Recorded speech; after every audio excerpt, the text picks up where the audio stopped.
Okay. Hello and welcome to Finding Your North Star, the HGKC podcast series where we talk to prominent business people about their experiences and challenges of innovation.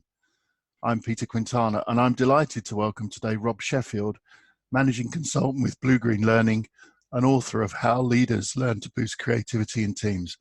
Good morning and welcome, Rob. Hello there, Peter. Yeah, it's good to be here. Thanks for inviting me along and I'm looking forward to it. My pleasure. We recently read your book for the book club and we're delighted you were able to join us for the discussion with several other business owners in the room. Actually, it was quite a good turnout. How did you enjoy the session? I thought I really enjoyed it. So, partly because the book I published was only published at the end of January, so it's early days really. I mean, hardly anyone's finished the whole thing, but your people had. And so it was great to be in a room there were about 10 of us, weren't there? Yeah. It was relaxed, they were interested, they were informed. So it was a real treat, really, partly to know what they thought about the book, but in a way, more to have a conversation about something that we're interested in, which is creativity and innovation. So I really enjoyed it. And there was cake. Yeah, there was, yes. Good. I'm really pleased you did. You included a short bio in your book. Could you say a little more for the benefit of our listeners about your journey so far? Yeah, of course. So I started off in the corporate world in a generalist human resources role, but I pretty quickly worked out what I was really interested in was learning and development and organizational development. And so I worked in book publishing and aerospace for about 11, 12 years before setting up a business that was started up back in 1999. So it's just had 20 years of running, and that's been really all around people and learning and trying to make change stick. So we get into a lot around how leaders affect the climate of the teams and organizations that others work in. So we do a lot of work with leaders, whether it's one-to-one coaching, training, consulting. We do a lot of work at the team level. I'm really interested in the impact of what we do. I think there are lots of people offering work in this area, but too often what people do it's not really evaluated and shared and spread. So I'm really interested in learning that sticks. And I think what I figured out, Peter, in retrospect, was I was always really interested in people and learning. I think back to my teens, I was interested in that stuff, even if I wasn't really studying it. So that that's my kind of enduring work interest, really. And then at some point, I cottoned on to this nebulous area called creativity and innovation. I didn't really know what it was, but I put some effort into learning more about it, and could see that it was a growing area, and I think I saw it was going to be a growing area. But it really interested me because it's got obvious links to people and well-being and expression at work. So and learning, in fact. Absolutely, and learning. Yeah, well, it's bang in that area, isn't it? Absolutely. So you've been involved now with innovation for some years, and you've worked with multiple clients in both public and private sectors to help them boost their creativity. What prompted you to write this book now? At least a couple of things. I think one was acknowledging that, especially the word innovation, there's a lot of hype and noise around it. It's very, very topical, and it has been for a few years. And I wanted to show that there's some real substance behind the noise. So, that there is a need for it, that it is something real. Because I think, with hypes, there's the risk that the proverbial will be thrown out with the bathwater, and there is something real about the need for innovation, I'm sure, in organizations and society.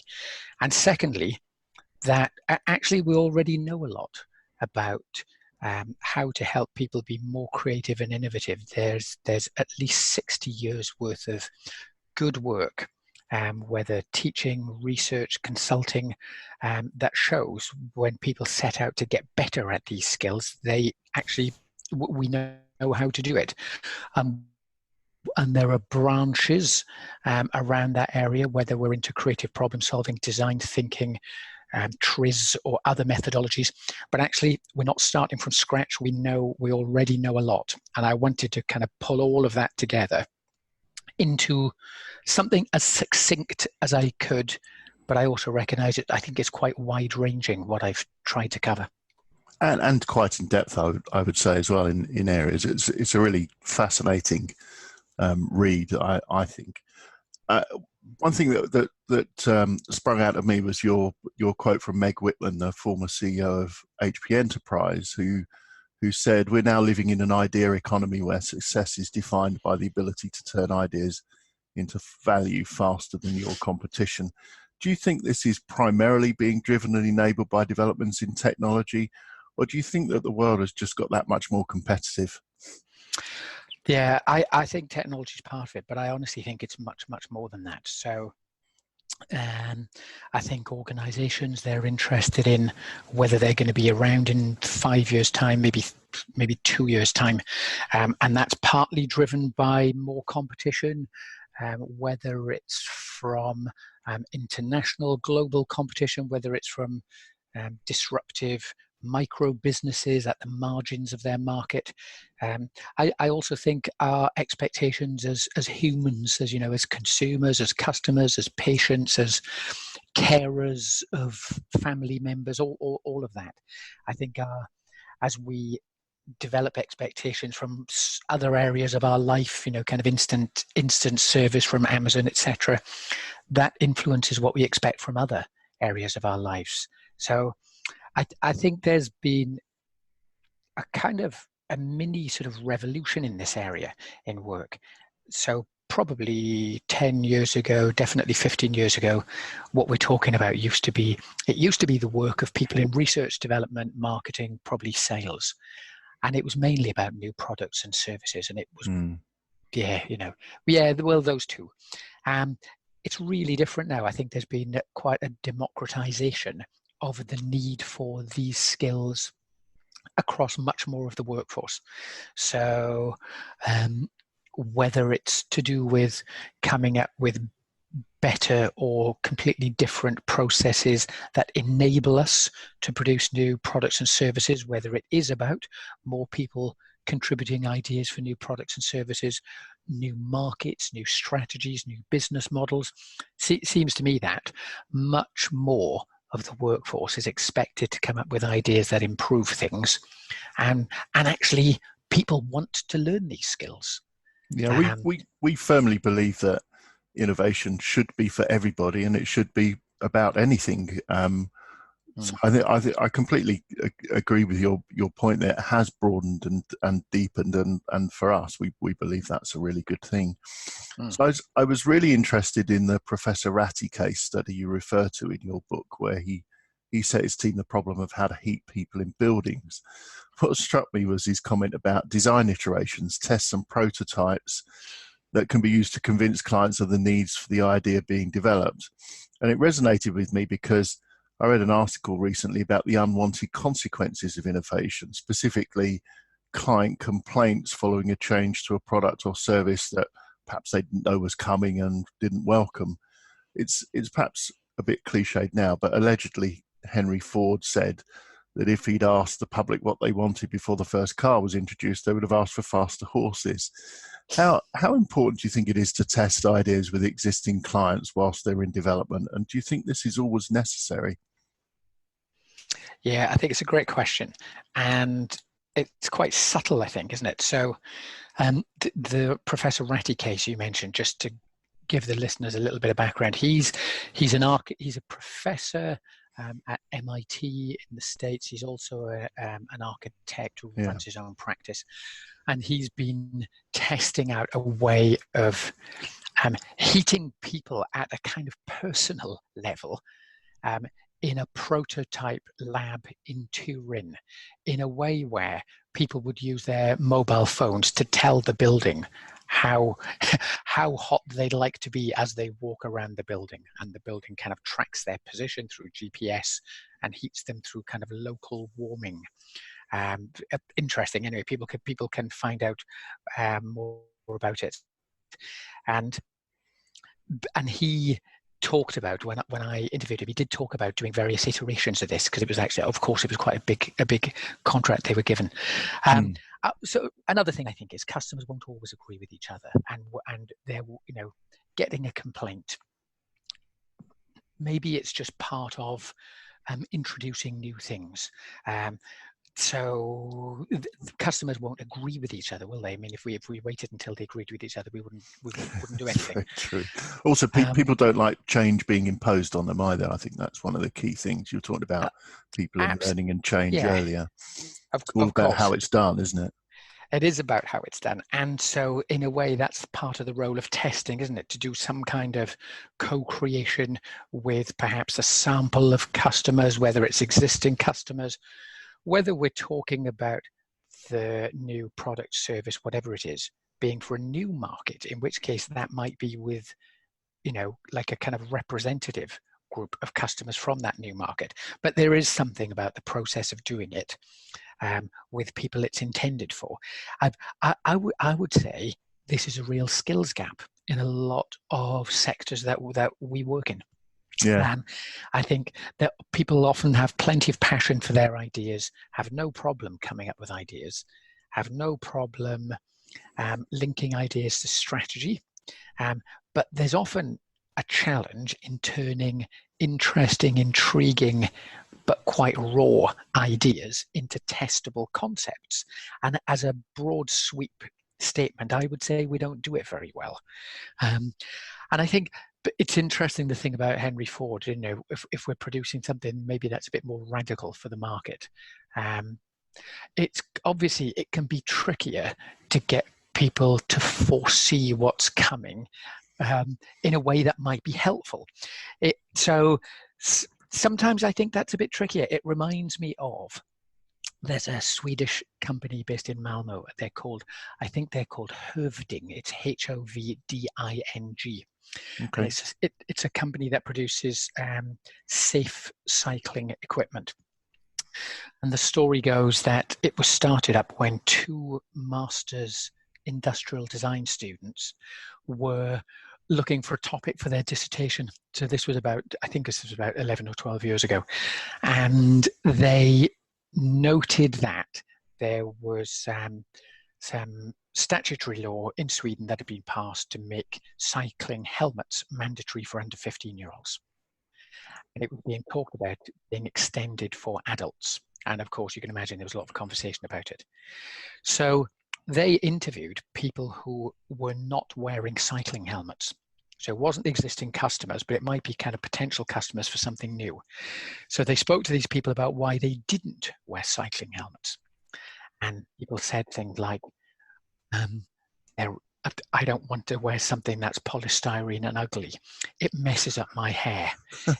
It looks rubbish when it's on. And then when I take it off, it's really inconvenient. I have to carry this huge thing around with me. And, however, I do want to make myself safe when cycling. And somebody said something like, I want something that's invisible, but keeps me safe.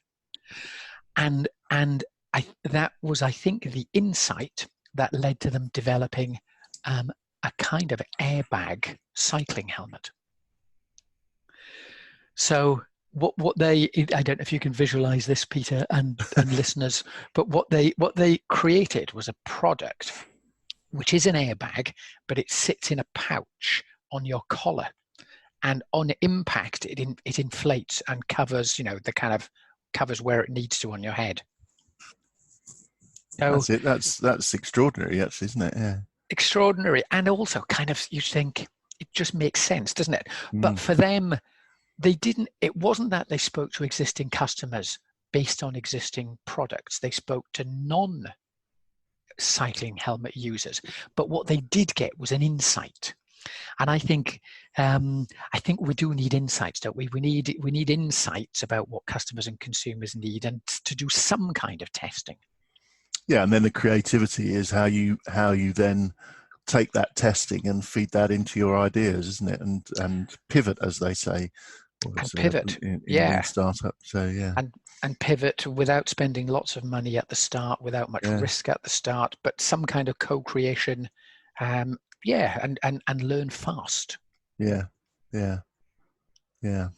The other area I found really valuable in the book was the chapter on creating the right climate, and especially the value of Mm. humor and playfulness. And we know from the clients that we work with how important that is. If you were invited into a client where this doesn't exist, and I'm sure we've both worked in companies like that, how would you go about introducing it? Yeah, I've worked in companies like that, and teams like it, and I think this is a really interesting area. So, there's a lot of work being done to understand, what is it that makes a healthy climate for innovation. One of the aspects of it is this thing which is sometimes called humor and playfulness. And really what it's getting at is, I think it's really about spontaneity. Yeah, yeah, Spontaneity, yeah, yeah, and people's ease with each other. So it's not really about, we're going to have fun and playfulness between 3 o'clock and 7 minutes past 3 every Wednesday. Um, and it's not necessarily about jokes and clowns, of course, but it's definitely about people feeling good around each other. So, the psychologists who've done work into all of this, they call it positive affect. And it is that sense of lack of inhibition, spontaneity, and ease in each other's company, which often leads to conversations developing in a way that something interesting pops out of it.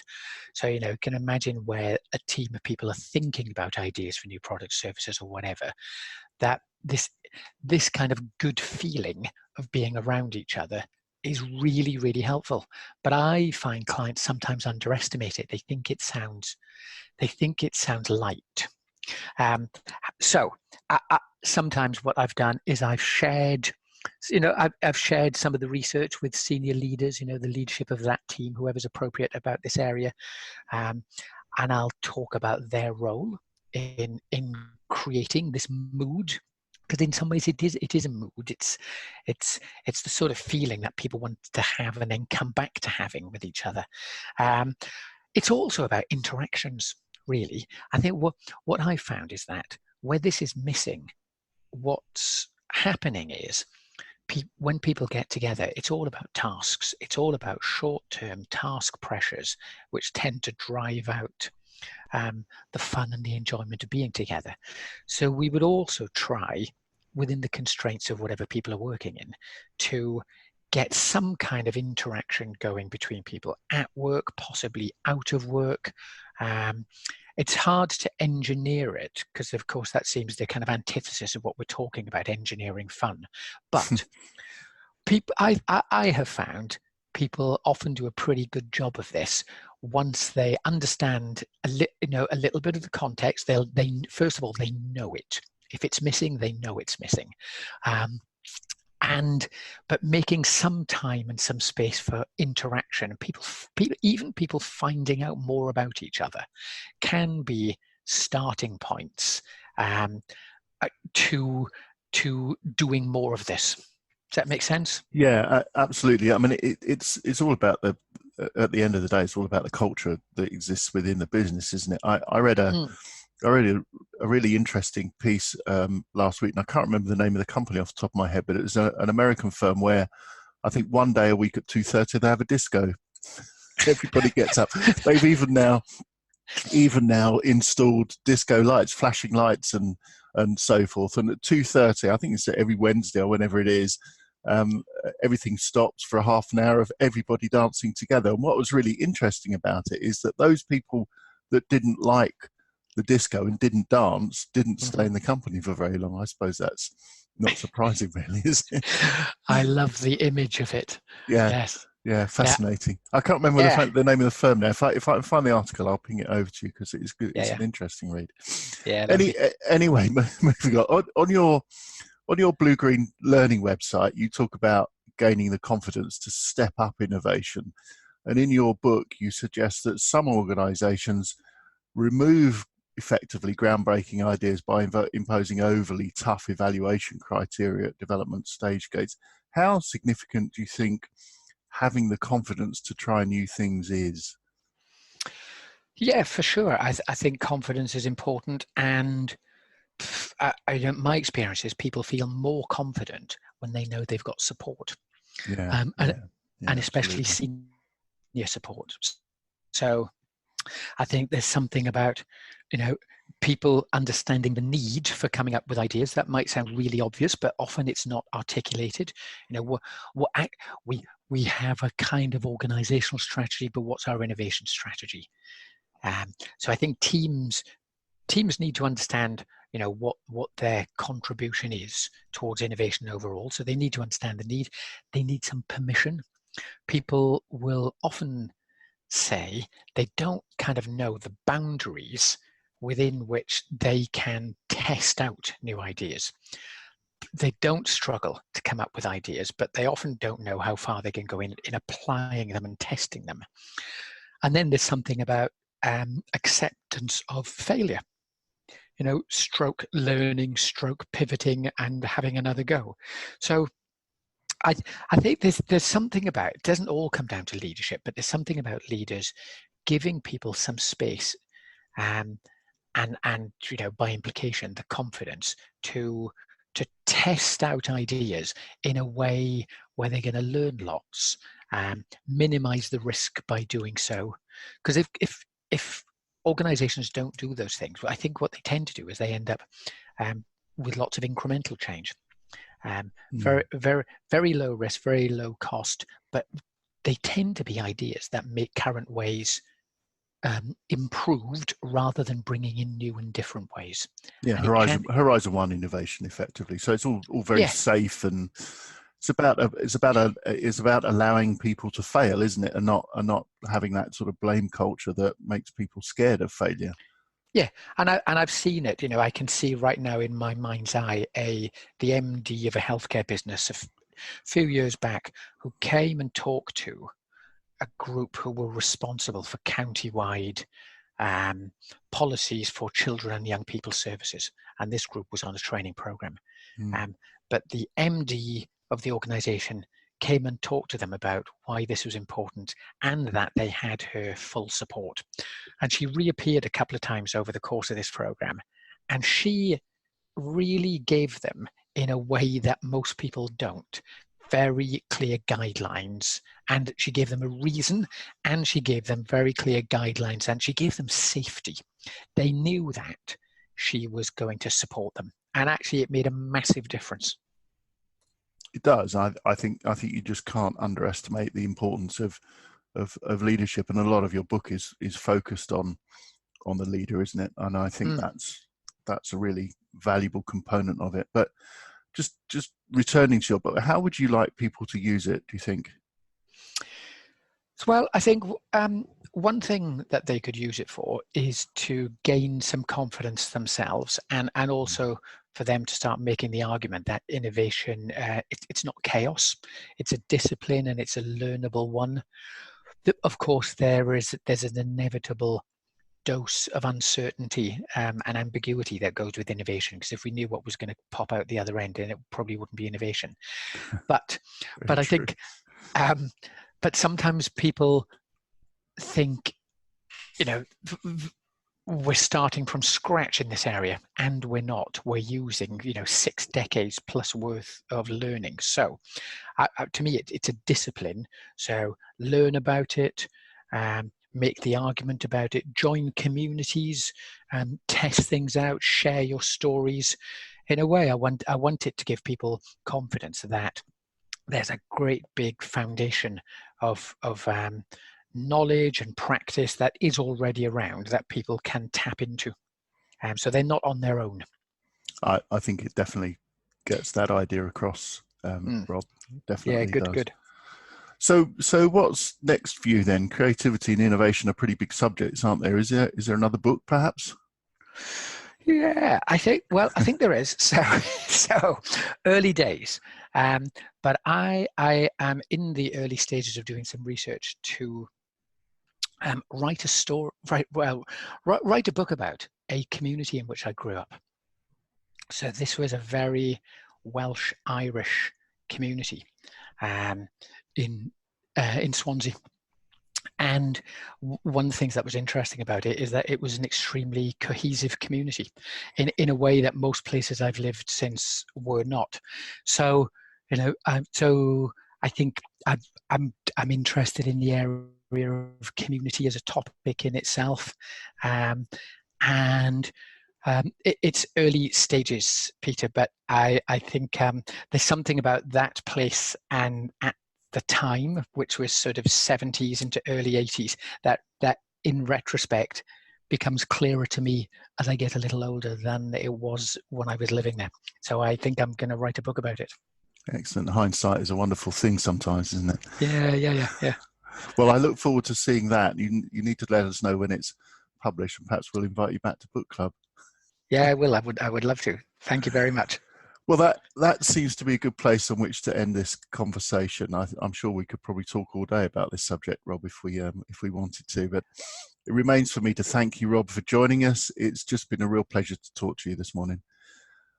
So Rob's book, How Leaders Learn to Boost Creativity in Teams, is published by World Scientific, and is available now on Amazon. Please leave a review when you've read it. If you'd like to find out more about how we approach innovation, you can listen to other podcasts and download our white paper called Finding Your North Star from our website, www.hgkc.co.uk. Thank you for listening, and goodbye.